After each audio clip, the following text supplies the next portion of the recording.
Good afternoon. This is great. Thank you very much. Thank you for joining us, Art Basel Conversations. My name is Mary Spirito. I'm the curator of the Conversations, which I do along with my colleague Anna Graff. This afternoon, we're having a Creative Cities talk. This talk is titled Sustainable City Development, the Role of Art. I'm very excited to welcome all of the speakers. Cecilia Alemani, who's the director and chief curator of the Highline Art in New York, as well as being our artistic director of Art Basel Cities in Buenos Aires. Anita Dube, artist, and also the curator of the Kochi Biennale in New Delhi. Joanna Warsza, who's the artistic of public art in Munich for 2018. And then this talk is moderated by Elke Burr. Did I do that right? Who's editor-in-chief at Monopole magazine in Berlin. So join us all and welcome them, and thank you very much. Yeah, thank you very much for inviting us, and thank you all for being here for this conversation. I hope it will be very inspiring for everyone. We are talking about the art and the city, and the main question is, what is the role of art in a sustainable city development? Well, sustainable is a word that everybody always uses, especially politicians love to use it. Everybody loves to use it, but nobody really knows what it's supposed to be, especially concerning art. Like what?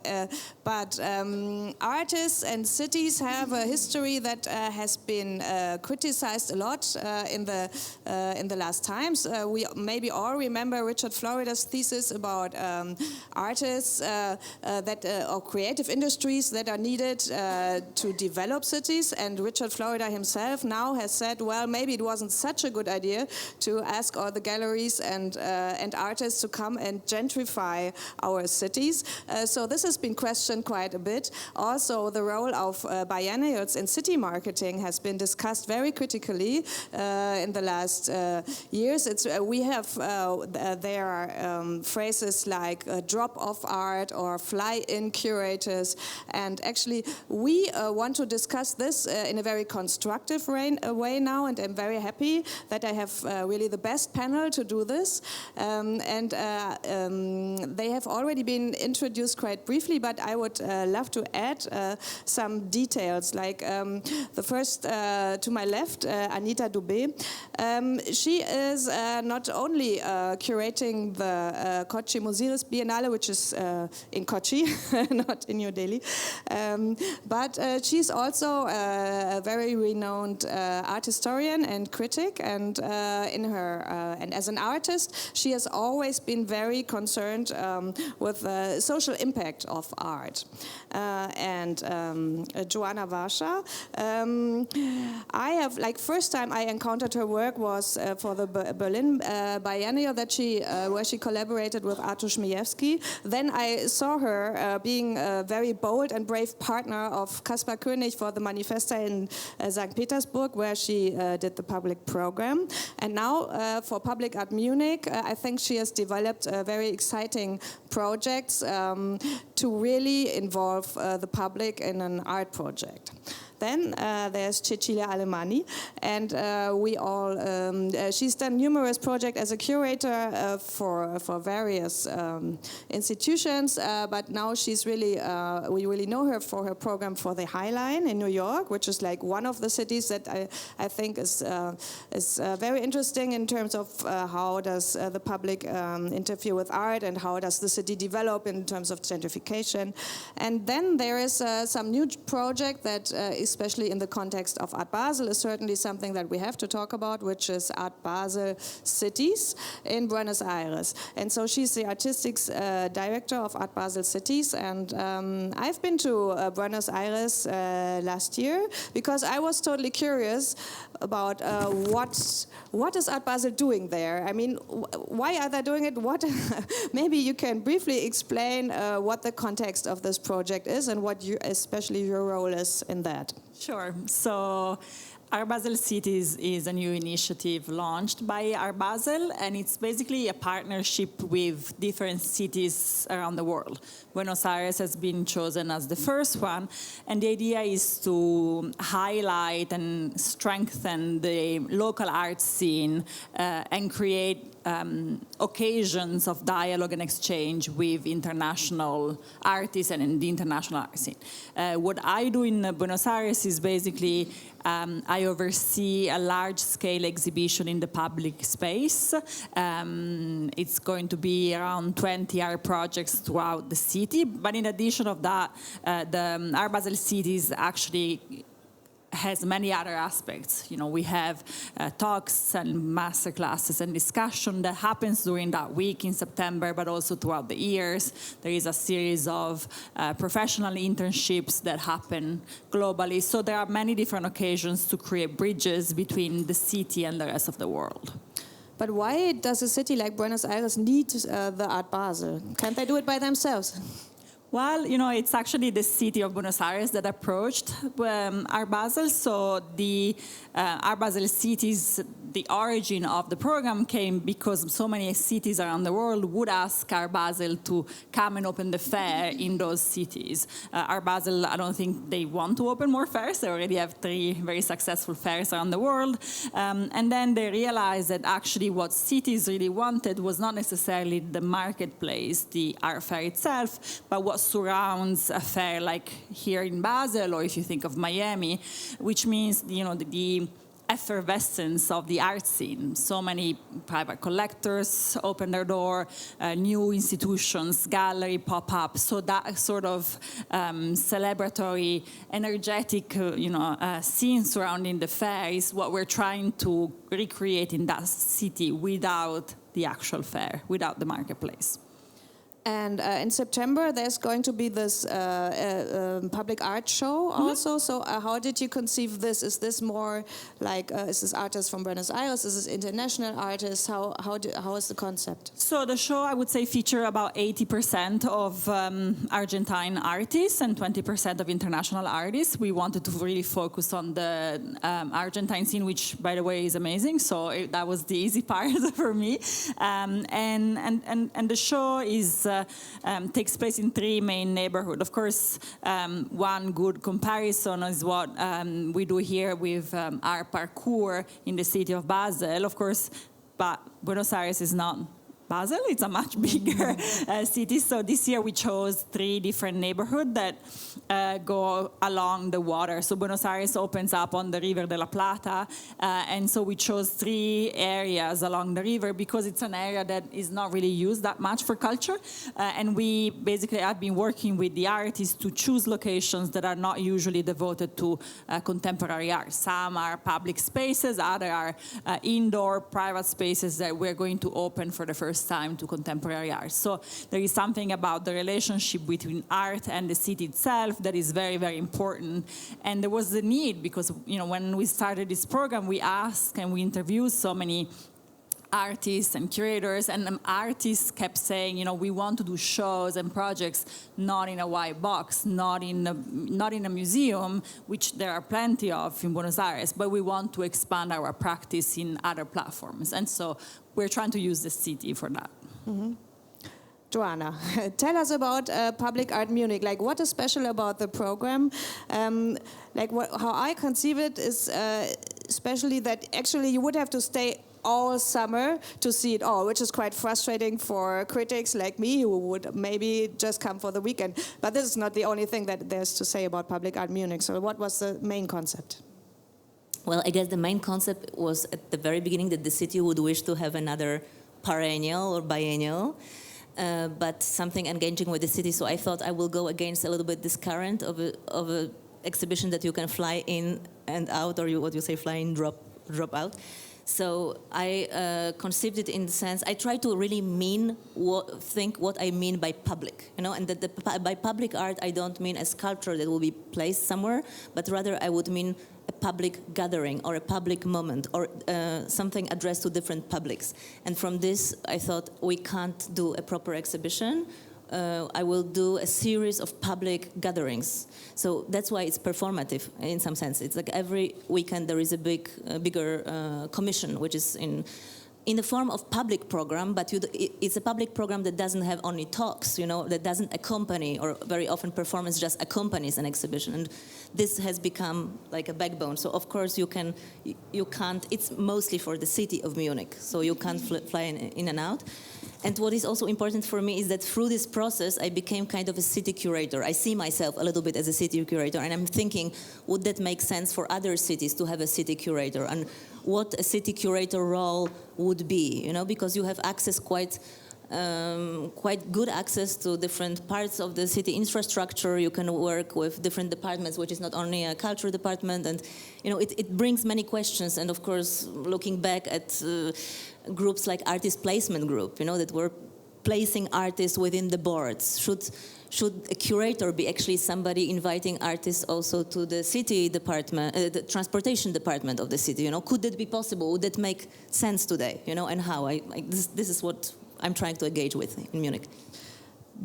But if you conceive a public art event like this, what's missing is maybe the city marketing effect. I mean, did the officials of the city tell you, yeah, but now will the tourists come? Will we get our money back?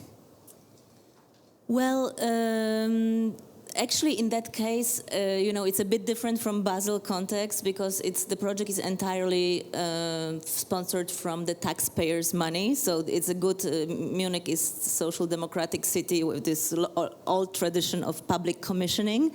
So I'm very much in that context, and somehow I try to make use of it. That it's maybe one of the situations when I'm not yet, perhaps, or not yet confronted with those kind of questions. But it doesn't mean that we actually also create what tourism want. This kind of moments of awareness, or moments of getting together. So I think I'm not shying away from this private sector and this kind of discussions. I think one cannot be naive, but I'm enjoying the fact that I'm appointed by the taxpayers and I'm playing this role. Anita, I was at the Kochi-Muziris Biennale 4 years ago, and actually it was such a great experience. It was one of my favorite art experiences ever, really.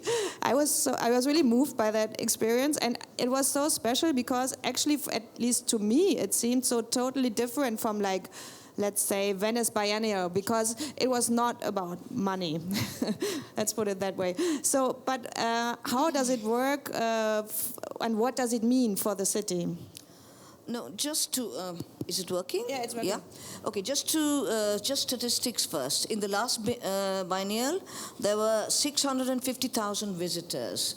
And so the audience, that is the 650,000 people, are not just us. Maybe it's just 1% of that 650,000 people.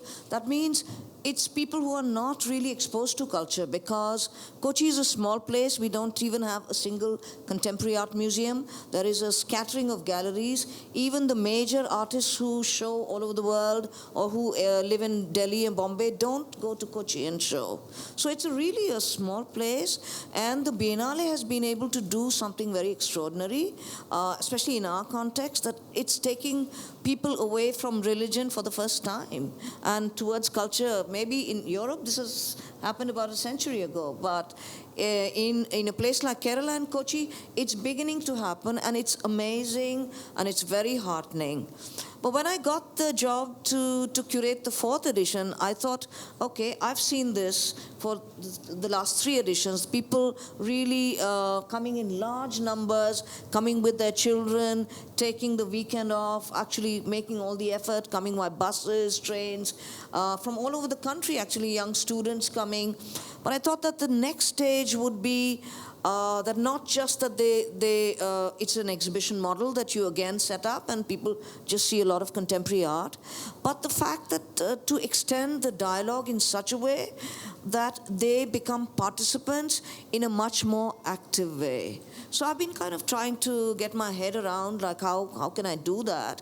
How can I not have just people sort of, going from room to room and looking at work, especially an audience which is not exposed to the languages of global art, in that sense. How do we get them actually drawn into the Biennale? So I'm actually conceiving the whole thing in two parts. One part is the exhibition model, which I cannot really avoid. I think the Biennale has that kind of thing, and people look forward to that. But the second part of my curation is about a kind of a free dialogue conversation space, which is going to be active all through the day. Some things will be programmed in that space, but largely it's going to be a space where people will program themselves. So visitors are free to go to an internet station, and there will be a person who's moderating that station, and they can say that, I want to share with everybody a song, a film clip, a lecture, because it's all available on the internet, So the freedoms of the internet we can still use, and in that sense, that for that very short moment, people will become very active kind of curators within that space. So I'm kind of letting go of my authorship in that space and allowing people to actually really infiltrate that space and make it their own. So we don't know what we are going to get. It's a big risk, but I'm actually very excited that people, people who just drive you in a taxi, stop the taxi or a cab and come inside and share with us, and culture is everybody's, space, actually, so. When I go to biennials or big shows, I sometimes think it's a kind of a strange balance between like the international people and the international art scene and how to get, I said, the real people in. Like maybe this is a thing that all three of you can discuss. Like how is it possible to reach people and to get out of our own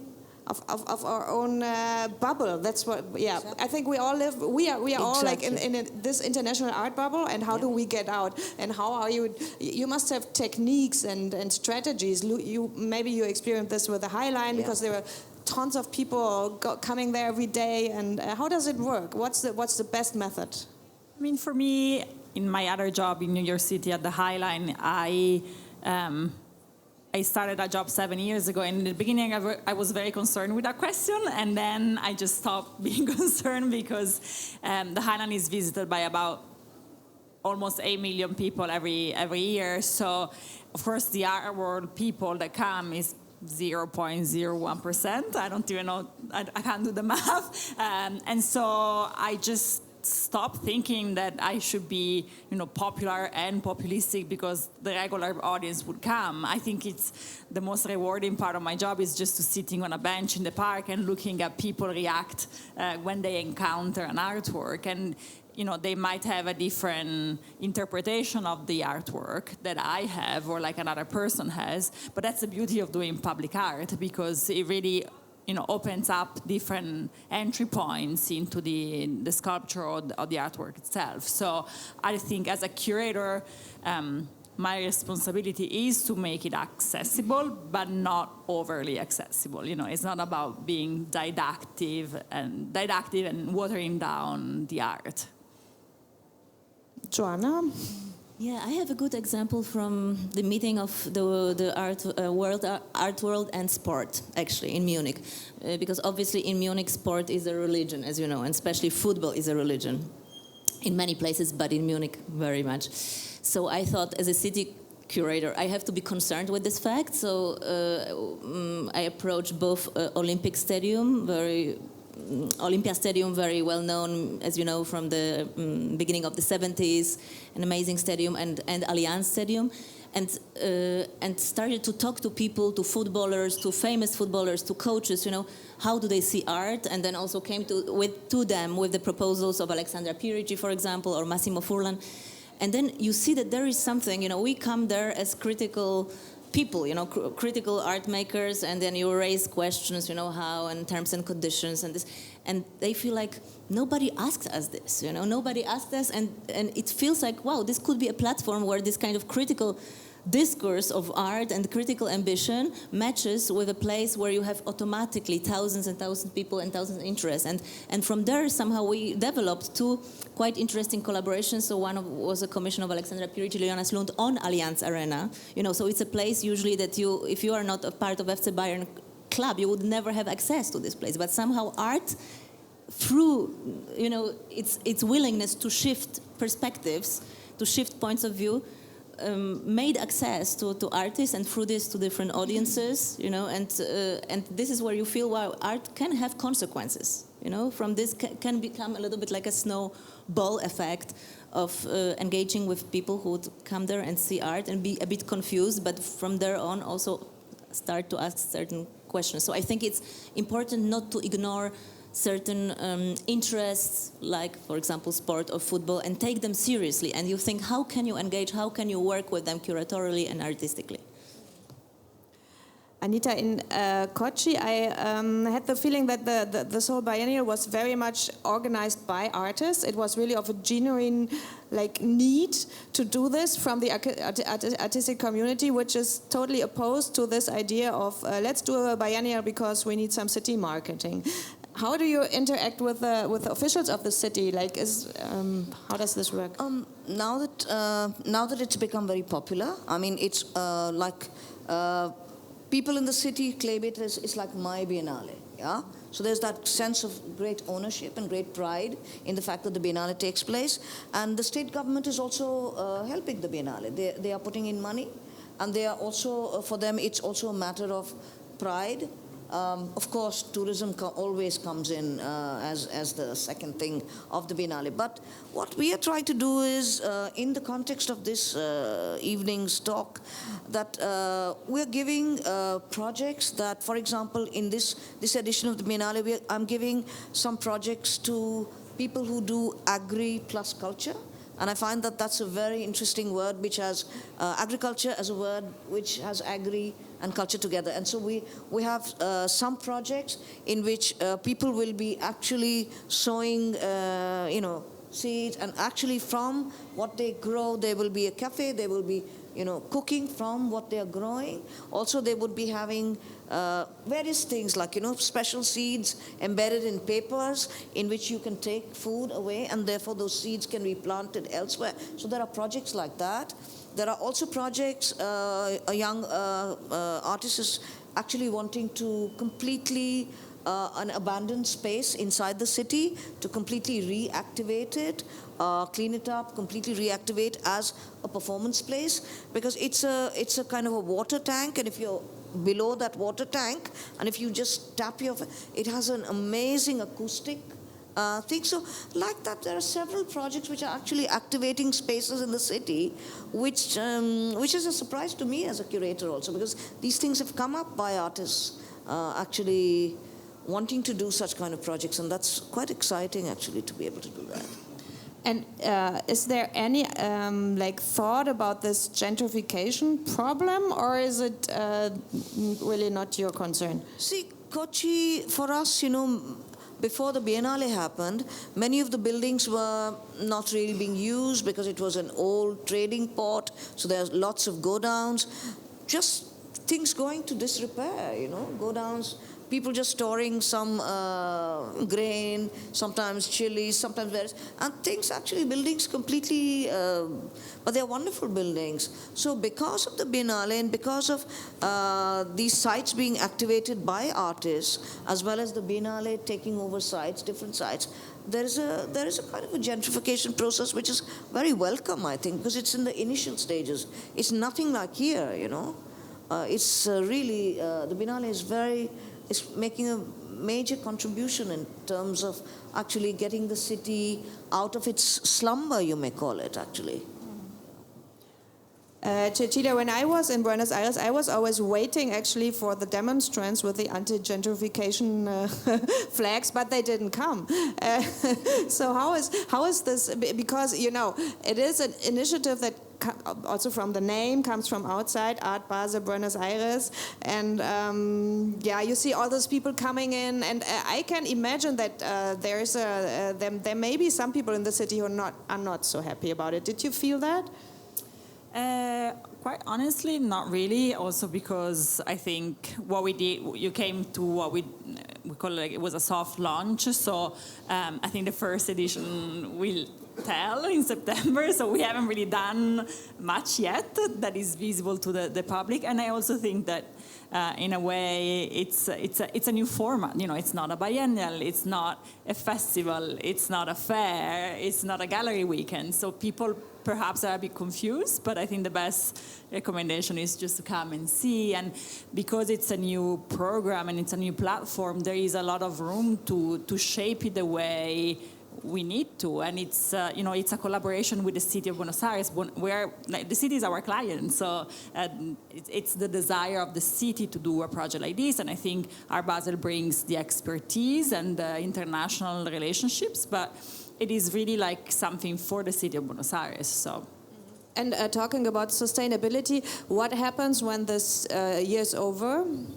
So Art Basel City is actually a long-term collaboration. So it might be that it's 2, 3, 5 years, depending on the city and depending on the needs. And in Buenos Aires, we decided to focus on a program of what we call public art in a very extended way, but in other cities it might take another shape, and maybe next year it's going to take another shape as well. So it's a very flexible model, and that's why I think it's successful, because it can adapt and respond to the site and the context.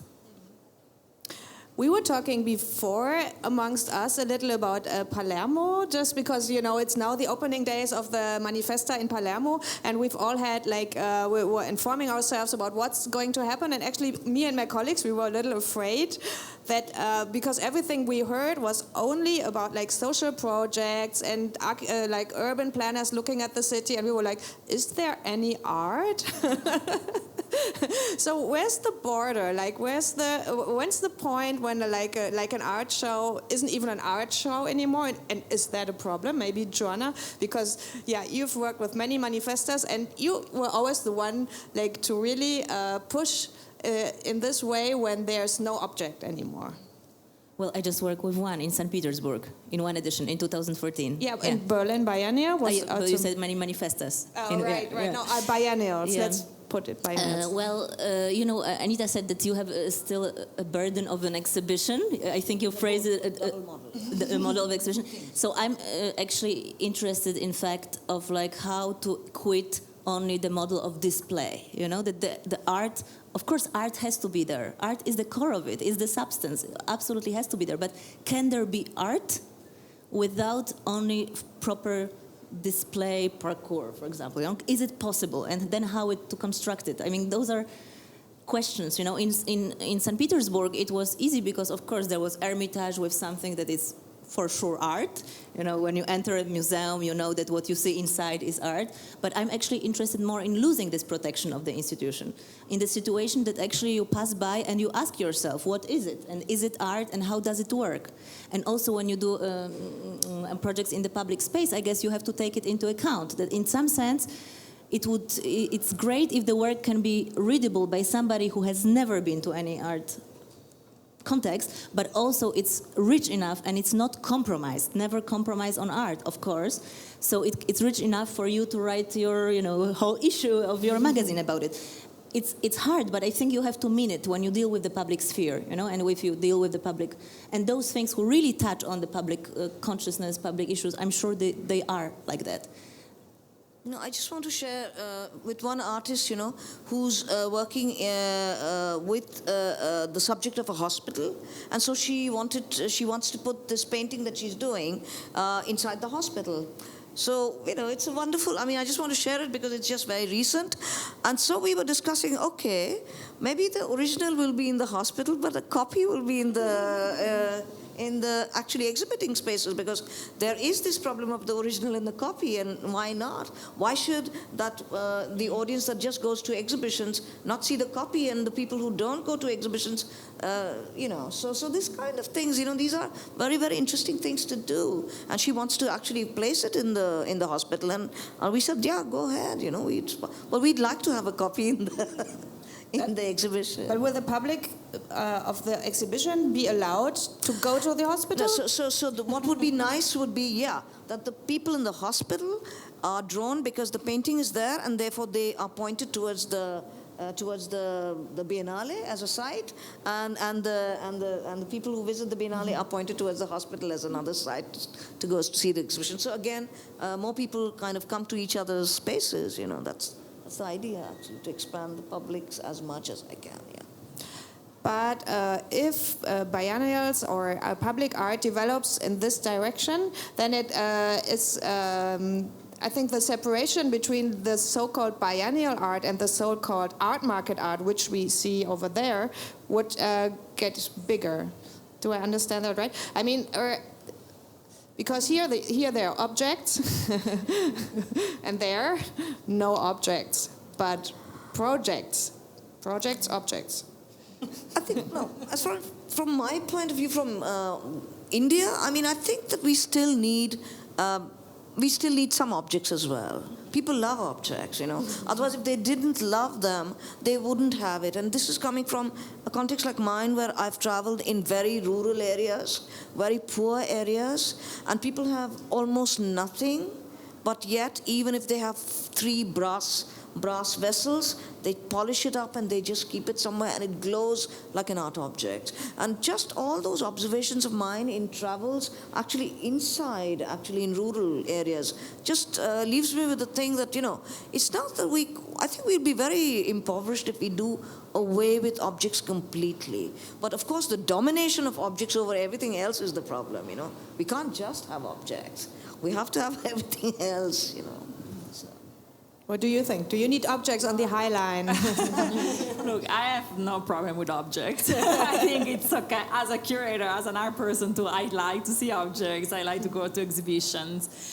But also, nowadays, art fairs are very sophisticated beings. You see performances and conceptual actions in art fairs too. So I don't think it's so much about the distinction between a material object and an invisible or conceptual action. I think it's more what I care about, at least, is what the artist wants. And I think, if an artist wants to make a beautiful bronze sculpture in the middle of the square, that's great, it's fine.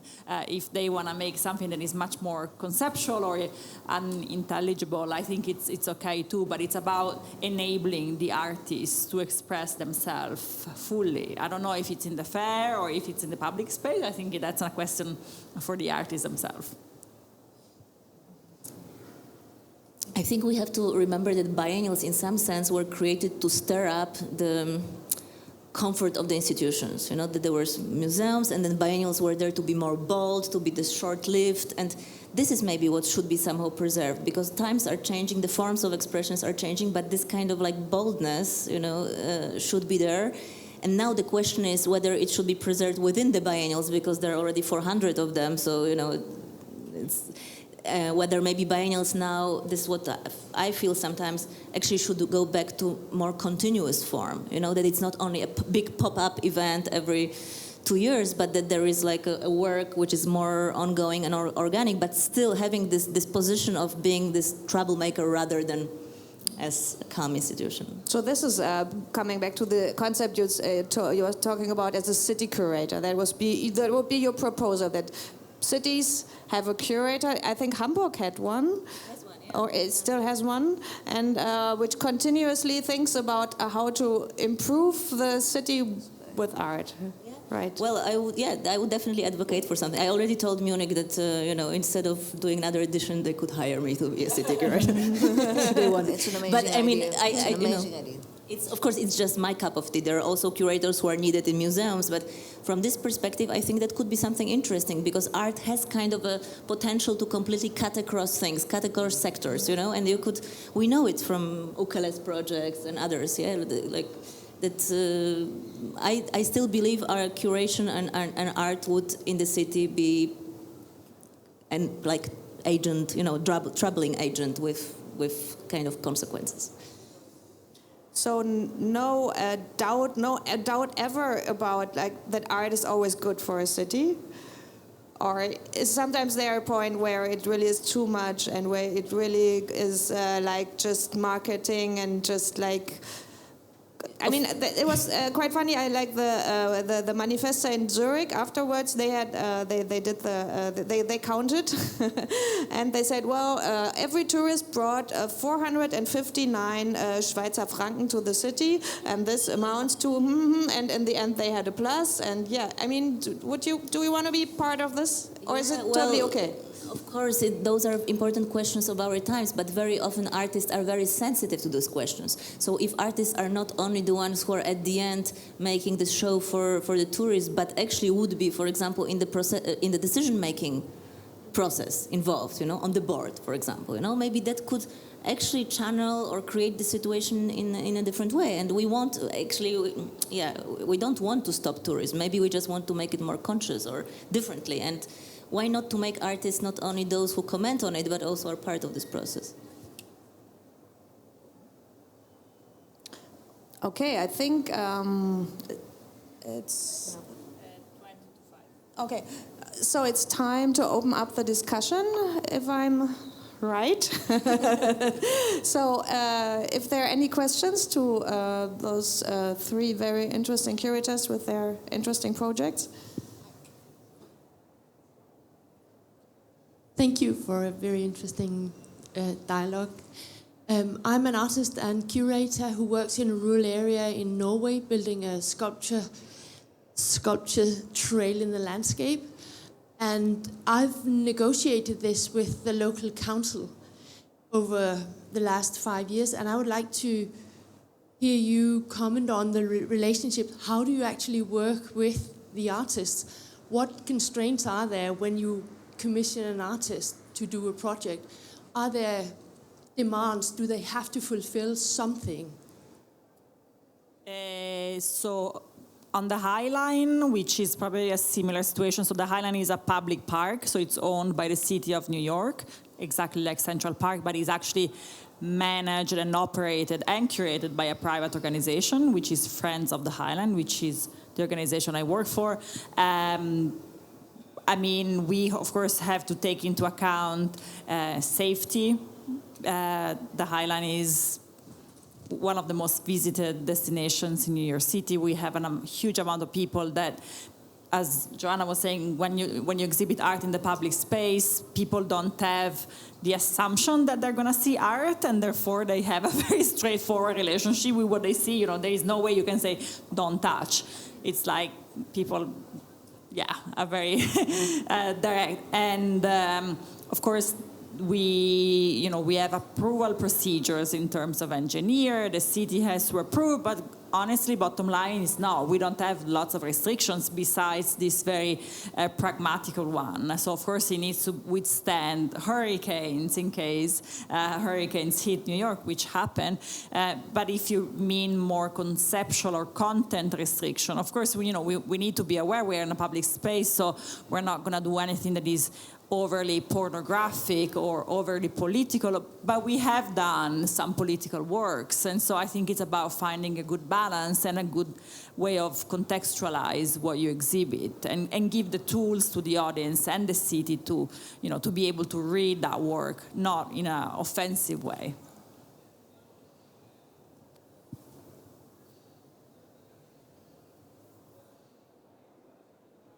Hello, thank you very much. And I had a question regarding what Richard Florida said, that in the end it's the artists who are responsible for the revitalization of areas, which is not so good in the end. But how can artists counter move, or when it reaches a point where they have to leave, how can they counteract against this? Maybe from the three different places you have experiences? How artists actively... I mean, it's a hard question because I live in New York City, which is a city, I've been there for about 15 years, and I've seen artists move from neighborhood to neighborhood because also the process of gentrification is definitely faster than any other city probably in the world. But I think also artists are creative beings, and they maybe on one side they don't want to stay in Chelsea anymore because that does not belong to them anymore, and it's not where they identify themselves. And yet they have the opportunity to create something else that is very similar somewhere else because they have the energy and they have the creative power to do so. Of course, it's easy to say that for myself because I'm not an artist, but I think sometimes it might be also a great opportunity to start something new.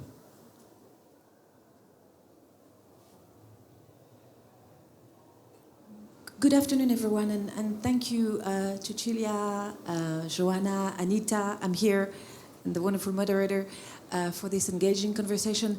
I have a question for Anita, whom I last met 15 years ago at the Walker Art Center, but we'll talk later.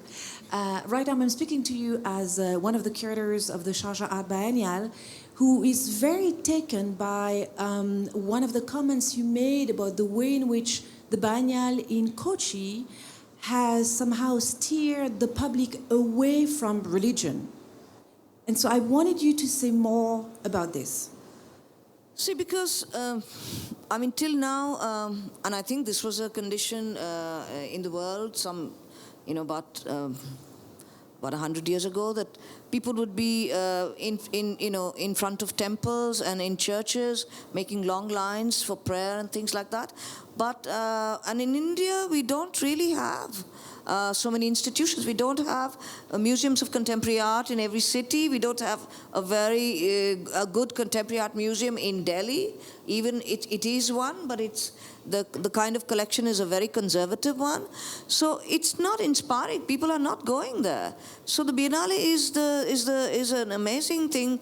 It was able to do that. That for the first time, people really are coming from all parts of the country to Kochi, to spend some time a week, spend time in the Biennale, meet people, spend time in the city.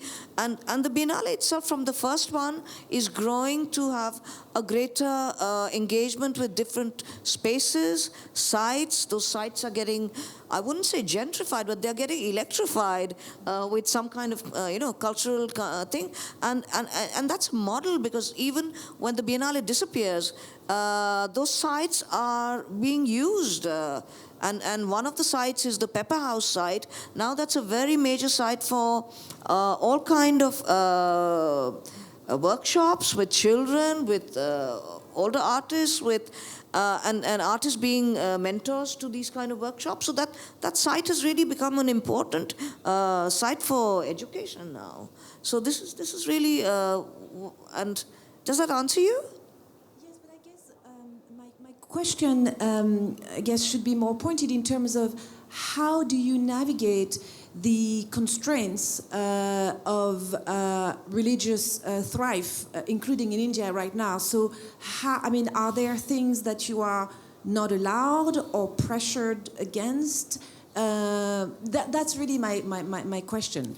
And you would understand, given the context that I'm currently working in, which is the UAE, why I have such an interest in understanding how you can navigate a heavily religious context and somehow insert art or an artistic process.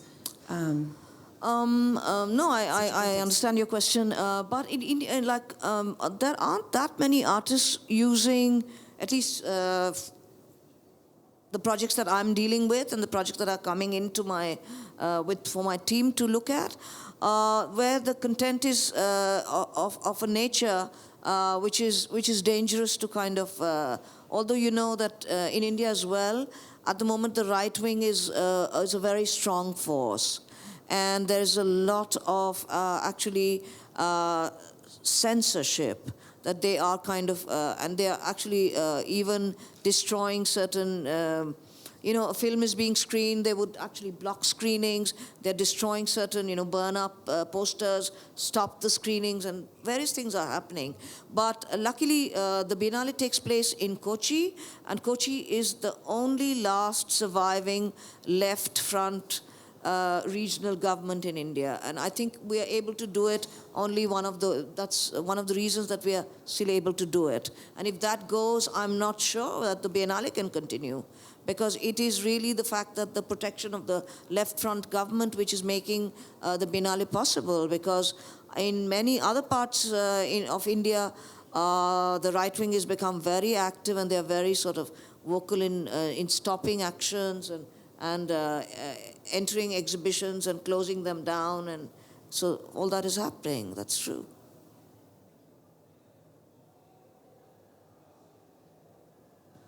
Hello. This is a question for any of you. I'm more interested from the policy side, and I would like if any of you can give me an example of some of the successful policies that government can promote in order to enhance the role of art in cities from your examples or from your experience. Sorry. Well, I maybe can respond by actually a counterexample, which is that Munich is a place which some artists describe as already post-gentrified state, or post-gentrified city. And it's true that especially 20 years ago with huge corporations coming to the city or being there also, but like having a boom, the city was too easy in, giving away real estates for the business, which provoked, of course, unlivable situation for freelancers and artists. And now somehow what they try to do is like to reverse this process. And this is what I can just like repeat what I was trying to say. Like artists should not be there just now when they reverse the process, given a space for free, but maybe to be there in the first place somehow to participate in the public discussion in which city do we want to live and what are the conditions under which we want to live. And we are quite far, of course, in this gentrification process, but still we can influence things more if art would be taken kind of more seriously and take itself perhaps more seriously in this discussion. And to me, and I don't know if this will answer your question, but when cities decide to include art in their, urban scheme, I think art comes with a responsibility, and the responsibility is to support the artists and support the art. Art is not decoration; it's not just a pretty mural on a, bad building that you have to cover up. That mural you're gonna have to maintain, and you're gonna have to fix it, and you're gonna have to offer a fee to the artist. So it's about also understanding that. Art is also business, and it needs to be managed, and it needs, it's not because you give a great opportunity to an artist that you don't pay him or her. So it's understanding that it's something that you need to take care of. It's not just there to beautify your city, but it's art, it creates a space for conversation, it embellishes our lives too, but it's, again, it needs to be taken care of.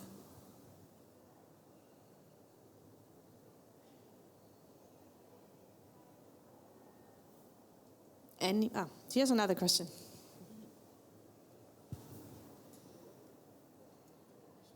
You just mentioned murals, and one question was also regarding graffiti and street art, which is really present in Latin America, especially. It's also really political. However, when I read through scrollers, they always try to make a distinction between public art and street art graffiti. They never kind of categorize it as a subcategory. And I wanted to ask, why is this? Why is there such a negative connotation, or not seeing it as a real art? I don't have an answer about that. I think it's great art, and it's art as much as everything else. I think with graffiti there is a certain reluctancy or worries that it would ruin your beautiful new facade or your beautiful new condo in New York. But I actually think it's a great form of art. And if you read the news in New York City, there was this famous building just facing PS1 that was completely covered in graffiti for many, many decades, and the owner knocked it down without offering compensation to the artist, and he just, the artist sued him, and they won like $5 million back. So it's actually, I think people could totally consider that a form of art. There is a sort of, worry because of the kind of, yeah, exactly. Okay, I just got a sign that this is the end of our very interesting conversation. I thank you all for being here. Thank you all for being here and listening to us and being such nice conversation partners. And we hope that we will all see all of your projects this year. Munich is already running, Buenos Aires in September, Kochi in December. So see you all there. Thank you, Elke.